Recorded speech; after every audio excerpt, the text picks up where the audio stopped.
élu, écoute-moi bien. Ce message n'est pas une simple vidéo YouTube parmi tant d'autres. C'est un rendez-vous. Un rendez-vous que le ciel a pris avec toi, ici, maintenant, à cet instant précis. Je sais ce que tu te dis. Tu scrollais tranquillement, peut-être fatigué, peut-être juste en quête d'un peu de distraction. Et puis ce titre, cette miniature, cette voix, quelque chose t'a arrêté, quelque chose t'a retenu. Ce n'était pas toi, c'était lui. Le Très-Haut vient de poser sa main sur ton épaule spirituelle. Il vient de dire à l'ange Michel, arrête-le. Celui-ci, c'est mon élu. Il est prêt à entendre ce que je vais lui révéler. Alors respire, inspire profondément. Laisse l'agitation du monde se dissiper comme la fumée, parce que ce qui va suivre va tout changer. Ta perception, ta relation, ta destinée. Rien ne sera plus comme avant. Elle, ta sœur, celle avec qui tu as grandi, celle dont tu connais les habitudes, les rires, les colères, les silences, celle que tu croyais connaître sur le bout des doigts. Pourtant, derrière ce visage familier, derrière ces traits que tu aimes, il y a un jardin secret, un jardin où personne n'est entré. Pas même toi, pas même elle parfois. Mais le moment est venu, le voile se lève, non pas pour l'humilier, non pas pour la condamner, mais pour te protéger, pour te préparer, pour que ce qui doit être sauvé le soit, et que ce qui doit être coupé le soit aussi. Ce n'est pas un hasard si tu lis ces lignes aujourd'hui. Le ciel ne fait rien au hasard. Chaque seconde est comptée, chaque rencontre orchestrée, chaque révélation programmée depuis avant ta naissance. Et toi, tu as été choisi. Pas pour punir, pas pour juger, pas pour faire la police spirituelle autour de toi, mais pour porter la lumière là où l'ombre s'est installée. Tu te souviens de ces moments étranges? Ces soirées où l'ambiance devenait lourde sans raison? Ces conversations où tu sentais un malaise, ou comme si quelque chose n'était pas dit? Ces nuits où ton sommeil était agité sans que tu comprennes pourquoi? Ce n'était pas toi. Ce n'était pas ta sensibilité exacerbée. C'était ton esprit qui captait ce que tes yeux ne voyaient pas. C'était le discernement céleste qui tentait de t'alerter. Depuis des mois, quelque chose se tisse dans l'invisible. Une toile, discrète, silencieuse, patiente. Ta sœur, dans sa fragilité, dans ses blessures, dans ses combats intérieurs, a fait des choix. Pas des choix monstrueux, pas des choix délibérément mauvais, mais des choix qui ont ouvert des portes. Des portes qu'elle n'aurait jamais dû ouvrir. Une parole lâchée dans la colère, une rancune entretenue en secret, une amertume nourrie en cachette, une alliance impie, pas forcément physique mais spirituelle, un accord tacite avec des ténèbres qu'elle n'a même pas identifiées. Et ces portes, une fois ouvertes, laissent passer des choses, des influences, des pensées, des émotions, des coïncidences qui n'en sont pas, des malaises diffus, des tensions invisibles. Mais voici la bonne nouvelle, le Seigneur n'abandonne jamais les siens, même quand on s'égare. Même quand on ouvre des portes qu'il ne fallait pas ouvrir, même quand on s'enfonce sans s'en rendre compte, il veille, il guette, il prépare la délivrance avant même que la chute ne soit consommée. Et toi, tu es son instrument. Pas un instrument de jugement, non, un instrument de restauration, un canal de lumière, un phare dans la tempête.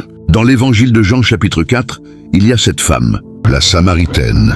Elle vient puiser de l'eau en plein midi, seule, honteuse, fuyant les regards. Elle porte en elle des années d'erreurs, d'échecs, de mauvais choix. Elle a eu 5 maris et celui avec qui elle vit n'est pas le sien.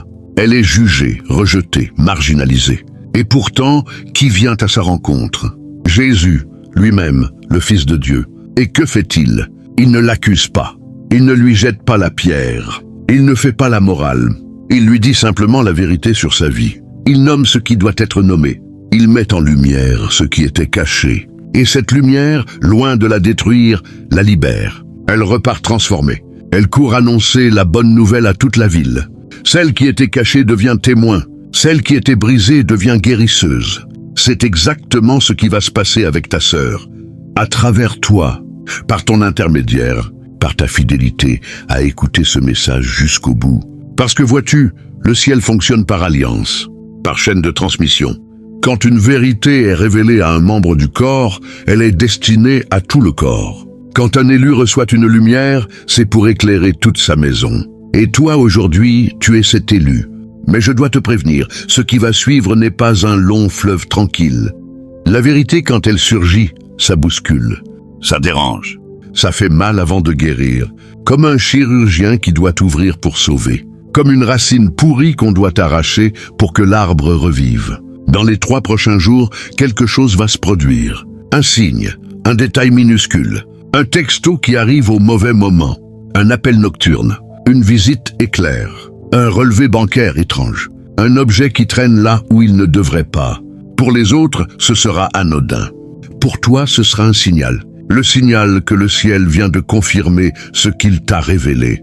Mais attention, élu, quand ce signe arrivera, ne t'emballe pas. Ne sors pas l'artillerie lourde. N'accuse pas. Ne crie pas. Ne laisse pas ta chair prendre le dessus sur ton esprit. Parce que si tu agis dans la chair, tu vas tout casser. Tu vas transformer une opportunité de guérison en champ de bataille.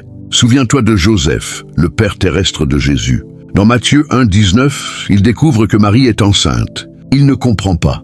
Il est blessé, trahi, perdu. Mais au lieu de crier, au lieu d'accuser, au lieu de faire un scandale, il décide de la répudier secrètement. Il choisit la retenue. Il choisit le silence. Il choisit de laisser à Dieu le soin de révéler la vérité. Et que se passe-t-il? L'ange du Seigneur lui apparaît en songe. La lumière se fait. La vérité éclate. Et Joseph devient le gardien du Messie. Toi aussi, tu dois devenir ce gardien. Pas le procureur. Pas le juge, pas le justicier, le gardien. Celui qui veille, celui qui prie, celui qui prépare le terrain pour que la délivrance puisse opérer. Dans les 40 heures qui suivront ce signe, tu sentiras un changement d'atmosphère. Comme si le ciel avait soudainement basculé en ta faveur. Comme si une pression invisible s'allégeait. Comme si tes prières, jusque-là bloquées, commençaient enfin à monter sans obstacle. C'est normal. C'est le début de la percée. Mais il y a plus. Beaucoup plus. Le ciel ne te révèle pas seulement une situation présente, il te révèle aussi une racine ancienne, profonde, une blessure d'enfance que ta sœur porte depuis des années, sans même le savoir. Un regard, un mot, un geste, un instant où elle s'est sentie invisible, alors que toi, tu étais mis en avant. Un moment où la comparaison s'est installée, où la jalousie, cette vipère rampante, a déposé son venin dans son cœur. Elle n'en a jamais parlé. Peut-être même qu'elle l'a oublié. Mais cette blessure a travaillé. Elle a modelé ses choix, ses alliances, ses paroles, ses silences. Elle a créé des filtres déformants à travers lesquels elle perçoit tout, y compris toi, y compris ton amour. Récemment, cette blessure a produit des fruits amers, des demi-vérités murmurées à des oreilles complaisantes, des diffamations subtiles, si discrètes qu'elles en sont indétectables. Les paroles qui ont faussé le regard des autres sur toi sans que tu puisses te défendre. Tu t'es demandé pourquoi certaines portes se fermaient, pourquoi certaines relations s'éloignaient, pourquoi certaines opportunités disparaissaient sans explication. Maintenant tu sais. Mais ne tombe pas dans le piège de l'amertume, parce que le but de cette révélation n'est pas de te donner des munitions contre elle. Le but, c'est de te donner des clés pour la comprendre, pour l'aimer mieux, pour l'aider à sortir de ce cercle vicieux où elle s'est enfermée sans le vouloir. Pense à David et Saül. Saül poursuit David pour le tuer. Il est jaloux, paranoïaque, aveuglé par son insécurité. Et David pourtant refuse de lever la main sur lui. À 2 reprises, il a l'occasion de le tuer. À 2 reprises, il choisit l'épargner. Pourquoi? Parce qu'il sait que la vengeance appartient à Dieu, parce qu'il sait que ce n'est pas à lui de faire justice. Parce qu'il sait que son rôle, ce n'est pas d'abattre loin du Seigneur, même déchu, mais de lui laisser la place de se repentir. Toi aussi, élu, tu dois laisser cette place. Dans les jours à venir, tu vas être testé. Testé dans ta chair, testé dans ta patience, testé dans ta capacité à aimer sans condition. Elle va peut-être nier, esquiver, minimiser, se fâcher, se fermer, projeter sur toi ses propres peurs, faire comme si de rien n'était. C'est normal. La vérité, quand elle est dite avec amour, provoque d'abord des réactions de défense. Le mental doit s'ajuster. Le cœur doit digérer. L'âme doit accepter ce qu'elle a toujours refusé de voir. Mais si tu tiens bon, si tu restes dans l'amour, si tu refuses de répondre à la chair par la chair, alors quelque chose de puissant va se produire. Dans les 24 heures qui suivront ta parole de vérité, la confirmation viendra d'elle-même, sans que tu aies besoin de prouver quoi que ce soit. Les faits parleront d'eux-mêmes, les preuves surgiront. Les masques tomberont, et là elle sera face à elle-même, face à ses choix, face à ses blessures, face à cette vérité qu'elle a si longtemps enfouie. C'est là que ton rôle devient crucial, pas pour l'enfoncer, pas pour dire « je te l'avais bien dit », pas pour savourer ta victoire, mais pour tendre la main, pour l'accueillir dans sa chute, pour être le bras de Dieu qui la relève, pas la main qui l'écrase. Souviens-toi de la femme adultère dans Jean 8. Les religieux veulent la lapider. Ils ont la loi de leur côté, les pierres dans leurs mains, la colère dans leur cœur. Et Jésus, que fait-il? Il se baisse et écrit sur le sol. Il prend le temps. Il ne se précipite pas. Et quand il se relève, il dit simplement que celui qui n'a jamais péché jette la première pierre. Un par un, ils s'en vont. Et il reste seul avec elle. Et il lui dit, « Femme, où sont ceux qui t'accusaient? Personne ne t'a condamné? Moi non plus, je ne te condamne pas. Va et ne pêche plus. » C'est ça la grâce, c'est ça la rédemption. C'est ça que tu dois incarner. Pas une grâce bon marché qui ferme les yeux sur le péché, mais une grâce qui nomme la faute, qui appelle à la repentance et qui ouvre la porte du relèvement. Ta sœur a besoin de ça.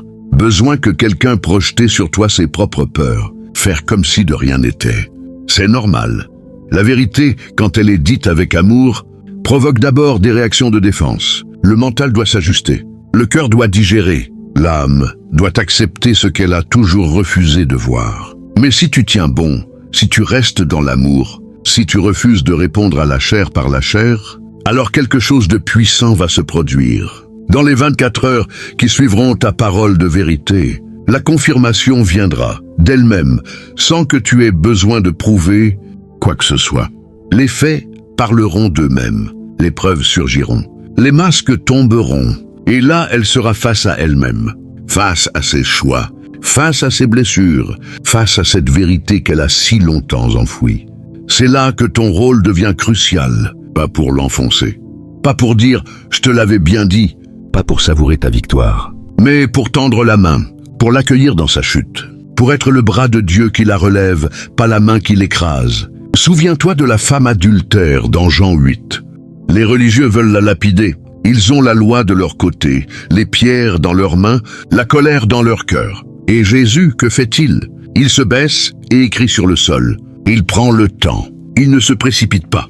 Et quand il se relève, il dit simplement que celui qui n'a jamais péché jette la première pierre.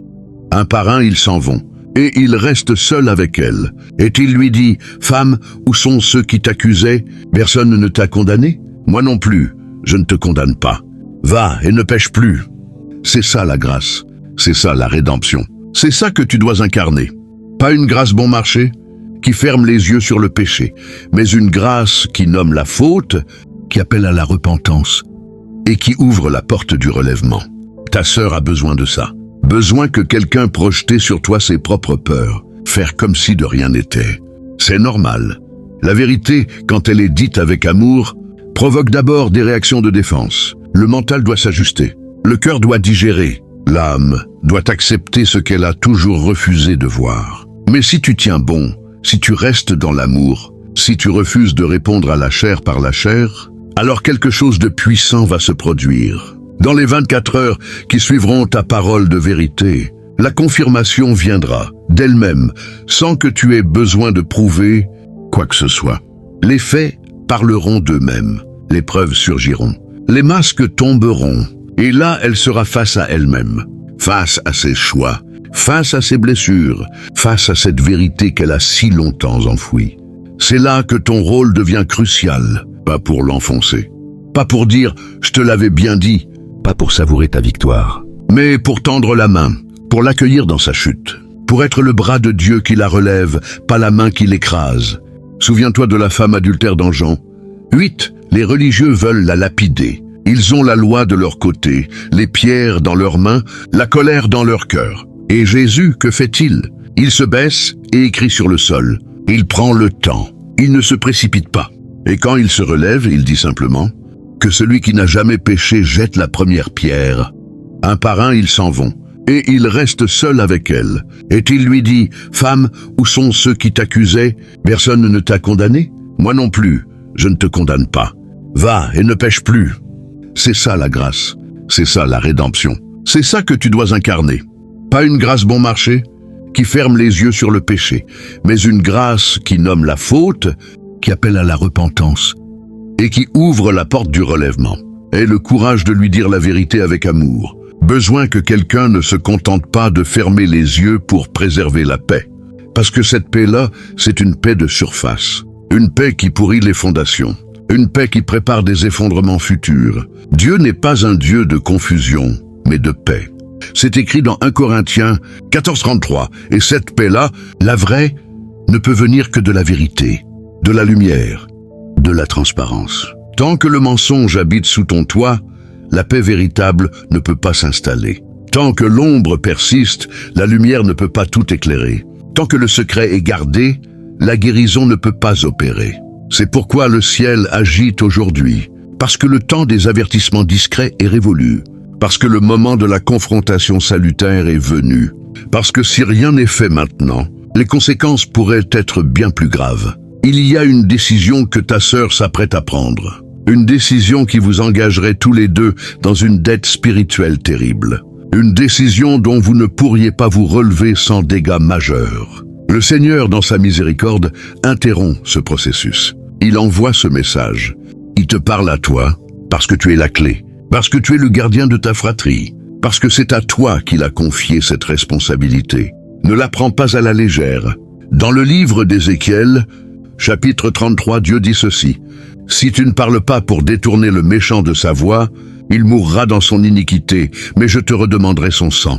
Si au contraire tu parles, et qu'il ne se détourne pas, il mourra dans son iniquité, mais toi tu sauveras ton âme. » Tu entends? Et tu as une responsabilité de parler, de révéler, d'éclairer. Pas pour condamner, mais pour sauver. Alors comment vas-tu t'y prendre? D'abord, en te préparant spirituellement. Ce n'est pas une conversation ordinaire que tu vas avoir. C'est un combat spirituel qui se joue. Et les combats spirituels ne se gagnent pas avec des armes charnelles.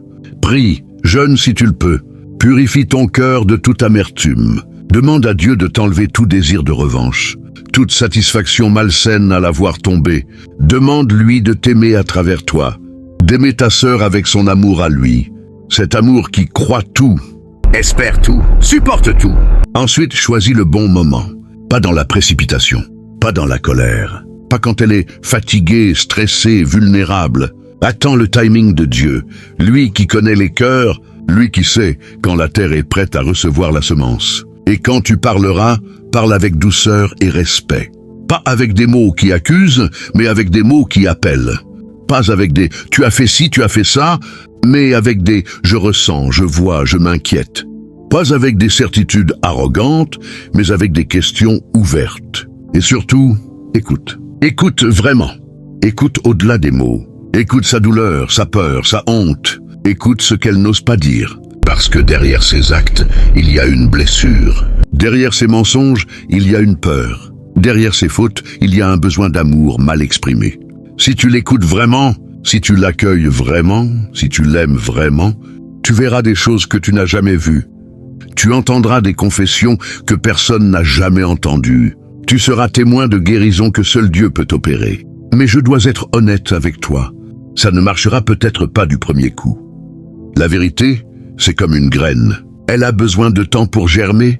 Parfois, elle tombe sur un cœur dur et elle reste en surface. Parfois, elle tombe sur un cœur plein d'épines et elle est étouffée. Parfois, elle tombe sur un cœur sec et elle meurt faute de racines. Mais parfois, elle tombe sur une bonne terre. Une terre labourée par la vie, arrosée par les larmes, fertilisée par les épreuves. Et là, elle porte du fruit. 100 fois plus qu'on avait semé.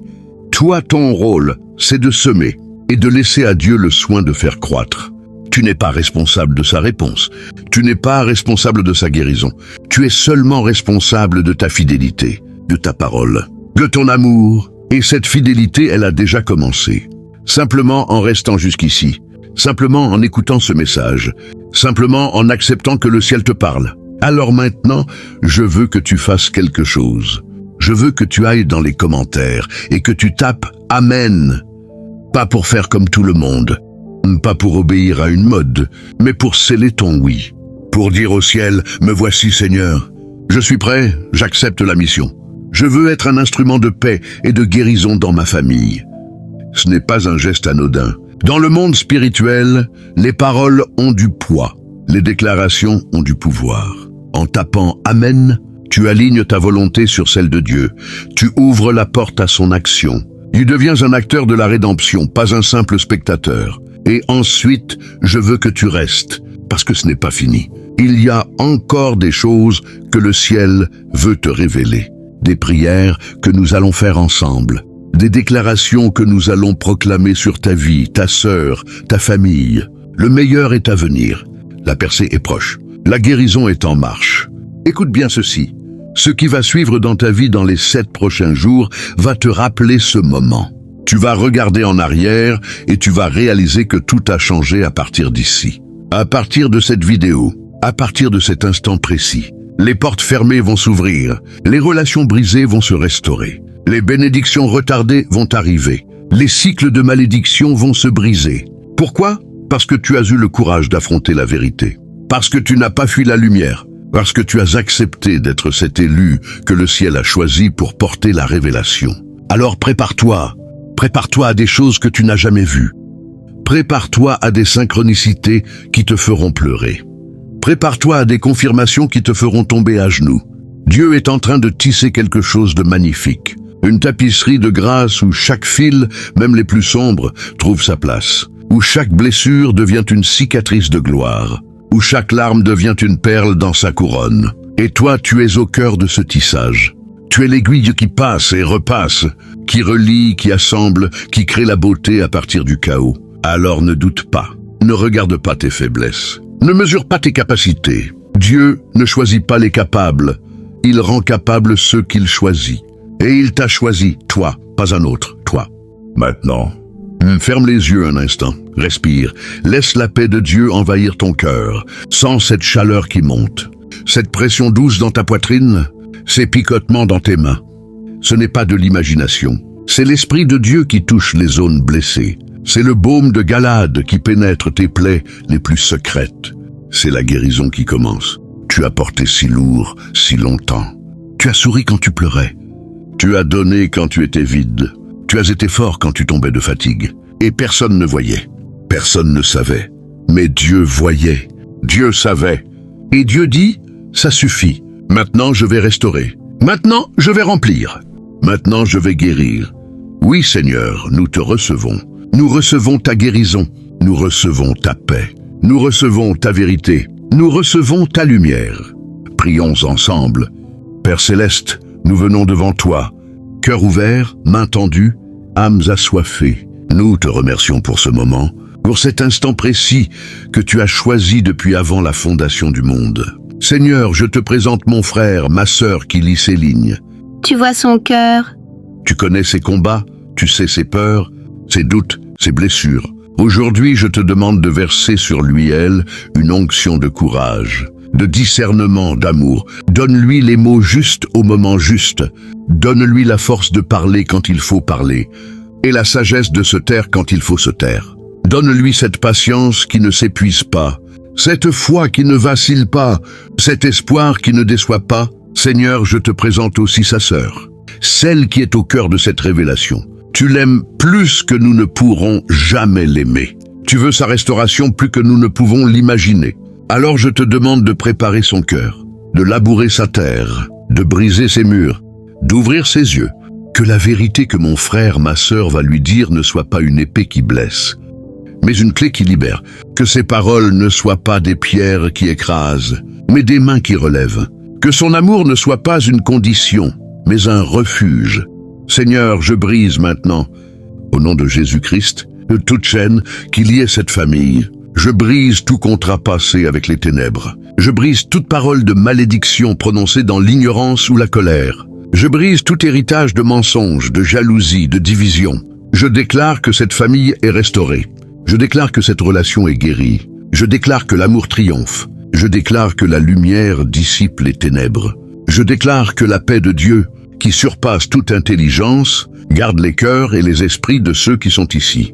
Et maintenant, Seigneur, je te demande de bénir abondamment celle qui a eu le courage d'aller jusqu'au bout, Rends-lui au centuple tout ce qu'il elle a investi. Ouvre devant lui, elle, des portes que personne ne peut fermer. Donne-lui la sagesse de Salomon, la foi d'Abraham, la persévérance de Job, l'amour de Jean.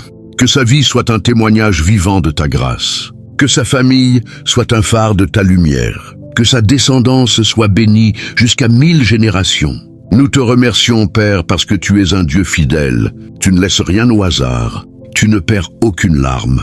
Tu n'oublies aucune prière. Aujourd'hui est le jour du début de la restauration. Aujourd'hui est le jour de la percée. Aujourd'hui est le jour que tu as fait. Que celui-celle qui a des oreilles pour entendre, entende ce que l'Esprit dit. Et que la paix de Dieu, qui surpasse toute intelligence, garde son cœur et son esprit en Jésus-Christ.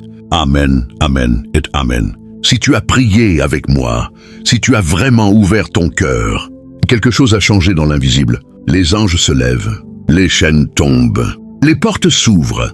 Maintenant, je te demande une dernière chose. Avant de partir, avant de retourner à ton quotidien, prends un engagement envers toi-même, envers ta sœur, envers Dieu. Prends la décision de ne plus jamais laisser le mensonge s'installer sous ton toit sans réagir. Prends la décision d'être un artisan de paix, même quand la paix te coûte. Prends la décision d'aimer, même quand aimer est difficile. Et si tu as été touché par ce message, si tu sens que quelque chose a bougé en toi, partage cette vidéo.